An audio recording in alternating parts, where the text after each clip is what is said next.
തിരുവനന്തപുരം നേമത്ത് പ്രസവത്തിനിടെ യുവതിയും കുഞ്ഞും മരിച്ച സംഭവത്തിൽ യുവതിയുടെ ഭർത്താവ് നയാസിന്റെ ആദ്യ ഭാര്യ റജീനയെ പ്രതി ചേർത്തു.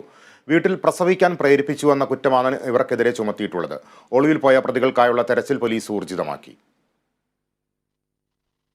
പൂർണ്ണ ഗർഭിണിയായ യുവതിയെ ആശുപത്രിയിൽ പോകാൻ അനുവദിക്കാതെ വീട്ടിൽ തന്നെ പ്രസവിക്കാൻ പ്രേരിപ്പിച്ചു എന്നതിന്റെ അടിസ്ഥാനത്തിലാണ് നയാസിന്റെ ആദ്യ ഭാര്യ റജീനയെ കേസിൽ പ്രതി ചേർത്തത്.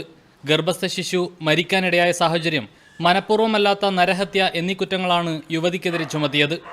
സംഭവത്തിന് പിന്നാലെ ആദ്യ ഭാര്യ റജീന ഒളിവിലാണെന്ന് പോലീസ് പറയുന്നു. അതേസമയം സംഭവത്തിൽ അക്യുപങ്ക്ചർ ചികിത്സകനായ ഷിഹാബുദ്ദീൻ പറഞ്ഞിട്ടാണ് ഭാര്യ ഷമീറയെ ആശുപത്രിയിലേക്ക് മാറ്റാതിരുന്നതെന്നാണ് നയാസിന്റെ മൊഴി. ഇതിന്റെ അടിസ്ഥാനത്തിൽ ഷിഹാബുദ്ദീനെ പോലീസ് അറസ്റ്റ് ചെയ്തിട്ടുണ്ട്.